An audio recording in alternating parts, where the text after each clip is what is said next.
একই সাথে যদি আপনারা ঈদ না করে আরেক দিন করেন, ঈদের দিন কি আল্লাহ 2 দিন নির্বাচন করেছেন? ঈদের দিন তো একটাই, তা আপনারা 2 দিন করলে কি ঈদ হয়? প্রশ্ন 1। 2 নম্বর প্রশ্ন হচ্ছে, তারা বলে যে হাদিসে আছে কোথাও এক জায়গায় চাঁদ দেখা গেলেই বাকিরা রোজা রাখবে, তো আপনারা রাখতেছেন না কেন? 2 প্রশ্ন। প্রশ্ন নাম্বার 3, তারা বলে কিছু না করেন, সৌদিকে তো ফলো করবেন, সৌদি যেদিন রাখে এদিন আপনারা রাখলেই তো পৃথিবীতে একটা মীমাংসা চলে আসে। এই 3টা প্রশ্নের আলোকে উত্তরগুলো আমি 4টা চিত্রের মাধ্যমে আপনাকে বোঝাবো। 4টা চিত্র আর এই 3টা প্রশ্নের জবাব যদি আপনি ক্লিয়ার বুঝতে পারেন, আপনার কাছে একদম পরিষ্কার হয়ে যাবে আসলে কি করা দরকার। মনে রাখবেন, ইসলামের ফাউন্ডেশন ভিত্তি হলো 5টি: ঈমান, নামাজ, রোজা, হজ, যাকাত। ঈমানটা বাদ দিয়া বাকি 4টা মৌলিক ইবাদতের 3টাই চাঁদের সাথে সংশ্লিষ্ট। 1 নম্বর যদি নামাজ ধরেন, আকিমিস সালাত লিদুলুকিশ শামসি ইলা গাসাকিল লাইল, নামাজ যে আপনি ইবাদত করবেন এটা টাইম ম্যানেজমেন্টটা হবে সূর্যের সাথে সামঞ্জস্য রেখে। 1। 2 নম্বর বড় একটা ইবাদত হচ্ছে রোজা। আল্লাহ রাসূল বলছেন, সুমু লিরুইয়াতিহি ওয়া আফতিরু লিরুইয়াতিহি, চাঁদ দেখে রোজা রাখো, চাঁদ দেখে রোজা ভাঙো। তাহলে রোজার সম্পর্ক কি সূর্যের সাথে না চাঁদের সাথে? চাঁদের সাথে। আচ্ছা, এরপর ইসলামের অন্যতম আরেকটা হচ্ছে হজ। হজের সম্পর্ক চাঁদের সাথে। আল্লাহ তাআলা বলছেন, আল হজ্জু আশহুরুম মা'লুমাত, হজ হচ্ছে নির্ধারিত কিছু মাস, আর আরবির মাস গণনা হয় সৌর মাস নয়, চন্দ্র মাস। যাকাত, এটার সম্পর্ক চাঁদের সাথে। হাউল আলাল হাউল, 1 বছর পূর্ণ হতে হয় সৌর বর্ষ না চন্দ্র বর্ষে। তাহলে ইসলামের বড় 4টি বিধানের 3টি সরাসরি কিসের সাথে সম্পৃক্ত? চাঁদের সাথে। এজন্য চাঁদের সময় আমাদের কিছু বুঝতে হবে। চাঁদ আমরা মাঝে মাঝে পূর্ণিমার চাঁদ দেখি, মাঝে মাঝে হলো অর্ধচন্দ্র দেখি, মাঝে মাঝে কাস্তের মতো চাঁদ দেখি। চাঁদ কাস্তে হয় এই জায়গায় থাকলে, এটাকে বলা হয় ইখতিলাফুল মাতালে। এটা হচ্ছে 45 ডিগ্রি, যখন 90 ডিগ্রিতে থাকে সূর্য পৃথিবী, এবং ঠিক এই জায়গায় যখন চাঁদ থাকে তখন চাঁদ হলো হাফ। চাঁদ হচ্ছে পৃথিবীর অন্য প্রান্তে, তখন চাঁদ হয় পূর্ণিমার চাঁদ। আসল প্রথম কথা হচ্ছে, তারা খুব চমৎকার ভাবে বলল যে গোটা পৃথিবীতে একই দিন ঈদ পালন করেন না আপনারা, ভিন্ন ভিন্ন দিনে যে পালন করেন, ঈদের নামাজ কি আপনাদের হয়?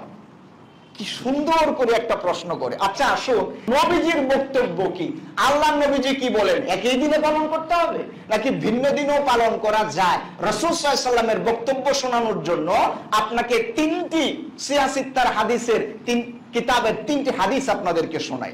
1, বুখারী শরীফের হাদিস। বুখারী শরীফের মধ্যে এসেছে, আল্লাহ রাসূল সাল্লাল্লাহু আলাইহি ওয়া আলিহি ওয়াসাল্লাম বলেছেন, ফাইন গুব্বিয়া আলাইকুম ফাআকমিলু ইদ্দাতা শাবানা 30। যদি এমন হয় যে শাবান মাস চলে যাচ্ছে, শাবানের 29 তারিখ রমজান শুরু হওয়ার কথা, 29 শাবান হলে পরের দিন রমজান হওয়ার কথা, আর 30 হলে তারপরের দিন হওয়ার কথা। যদি দেখো যে আকাশে চাঁদ দেখা যাচ্ছে না, চাঁদ যদি দেখা না যায়, তাহলে কি করবা? আল্লাহ নবীজি বলছেন এই শাবান মাসটা 30 দিন করবা, এর পরের দিন থেকে রোজা শুরু হবে। আল্লাহু আকবার বলে।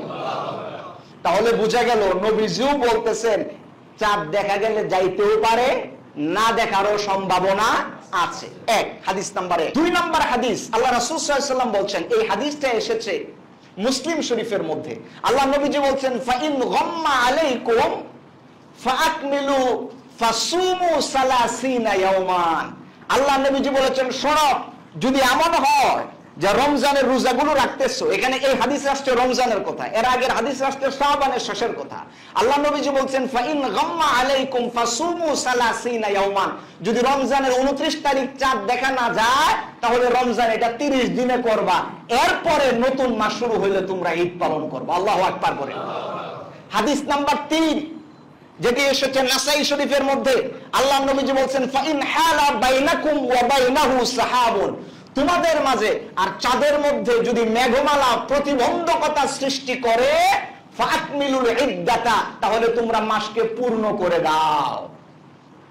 তাহলে বোঝা গেল আল্লাহ নবীজিও, আল্লাহ রাসূল সাল্লাল্লাহু আলাইহি ওয়াসাল্লাম আমাদেরকে বুঝাচ্ছেন চাঁদ দেখাটা এটা একটা সন্দেহাতীত বিষয়। দেখা গেলে দেখা যাইতেও পারে, না দেখা গেলে নাও যাইতে পারে। যদি দেখা যায় তাহলে কি কর্তব্য, যদি দেখা না যায় তাহলে কি কর্তব্য, এটা 1500 বছর আগে রাসূল আমাদেরকে শিখিয়েছেন না শিখাননি? তাহলে তারা যে প্রথমে বলল যে 2 দিনে হইলে পরে হবে না, এই কথাটা যে অবান্তর, তা আল্লাহ রাসূলের এই তিনটি হাদিস তার প্রমাণ। 2 নাম্বার প্রশ্ন তারা করে যে এই পৃথিবীতে কোথাও যদি কেউ চাঁদ দেখে তার সাক্ষ্য তো গ্রহণযোগ্য, কারণ একটা হাদিস তারা বলে, আবু দাউদ শরীফের মধ্যে একটা হাদিস এসেছে, একবার এক আরবি রাসূল সাল্লাল্লাহু আলাইহি সাল্লামের দরবারে এলেন, এসে বললেন, ইয়া রাসূলুল্লাহ ইন্নী রাআইতুল হিলালা, আমি তো নতুন চাঁদ দেখেছি। তখন ছিল শাবান মাসের 29 তারিখ। লোকটা এসে বলল, ইয়া রাসূলুল্লাহ ইন্নী রাআইতুল হিলালা, আমি তো নতুন চাঁদ দেখেছি। আল্লাহ রাসূল সাল্লাল্লাহু আলাইহি সাল্লাম বললেন, আতাশহাদু আন্না আল্লা ইলাহা ইল্লাল্লাহ, তুমি কি এই কথার সাক্ষ্য দাও যে আল্লাহ ছাড়া কোনো ইলাহ নাই? জি হুজুর, আমি আল্লাহতে বিশ্বাস করি। আল্লাহ নবীজি বলছেন, আতাশহাদু আন্না মুহাম্মাদার রাসূলুল্লাহ, তুমি কি এই কথার সাক্ষ্য দাও যে রাসূল মুহাম্মদ সাল্লাল্লাহু আলাইহি সাল্লাম আল্লাহর প্রেরিত রাসূল? তিনি বললেন, বালা ইয়া রাসূলুল্লাহ, আমি এটার সাক্ষ্য দেই। আল্লাহ নবীজি বলছেন, ইয়া বেলাল আযিম ফিন নাস লিয়াসুমু গাদান, বেলাল মানুষের সামনে তুমি ঘোষণা করে দাও আগামী কালকে থেকে রোজা শুরু হবে। তারা বলতেছে, এই যে দেখেন হাদিস, নবীজি নিজেও দেখলেন না, বেলালও দেখলেন না, অন্য সাহাবীও দেখলেন না, একজন আরবি এসে বলল আমি দেখছি। নবীজি এই অনুযায়ী বাকিদেরকে আদেশ দিলেন, আপনারাও রোজা রাখেন। তাহলে আপনি বাংলাদেশে থেকে দেখেন আর না দেখেন, সৌদি আরবে তো দেখছে, বাস আপনি রোজা রাখেন। দলিলটা কিন্তু খুব সুন্দর, মনে রাখবেন হাদিস তো আর একটা না, না আরো হাদিস আছে।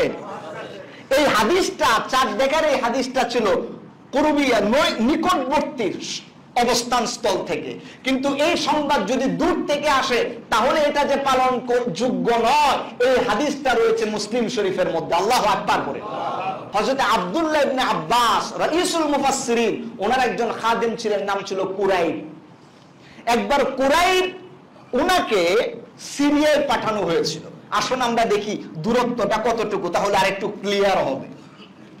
আমি আপনাদেরকে একটু এঁকে দেখাই। এটা হচ্ছে সৌদি আরব। সৌদি আরবের যে জায়গায় মদিনা রয়েছে, এই জায়গা থেকে কুরাইবকে পাঠানো হয়েছিল সিরিয়ায়।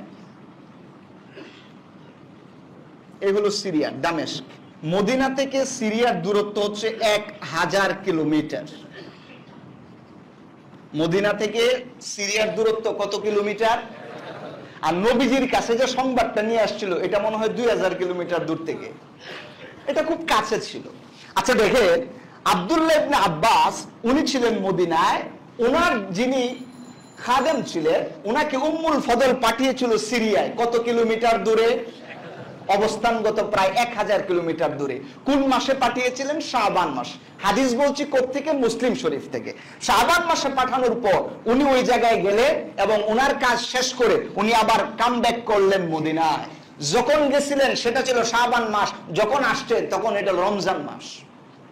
আসার পরে আব্দুল্লাহ ইবনে আব্বাস জিজ্ঞেস করলেন, মাতা রাআইতুমুল হিলালা, আচ্ছা কুরাইব, তুমি যে সিরিয়ায় গিয়েছিলে, তোমরা রোজা কোন দিন থেকে শুরু করছো? চাঁদ দেখছো কবে? হযরতে কুরাইব বললেন, রাআইতু লাইলাতাল জুমআ, আমরা যেদিন চাঁদ দেখেছি ওই রাতটা ছিল জুমআর রাত। যেদিন চাঁদ দেখেছে ওই রাতটা কিসের রাত ছিল? জুমআর রাত। হযরত আব্দুল্লাহ ইবনে আব্বাস জিজ্ঞেস করলেন, তুমি কি নিজের চোখে সেটা দেখেছো? উনি বললেন, নাম। ওয়ারাআন নাস ওয়াসামু ওয়াসামা মুআবিয়া, মানুষও দেখছে, এমনকি যিনি নেতা মুআবিয়াও ওই দিনের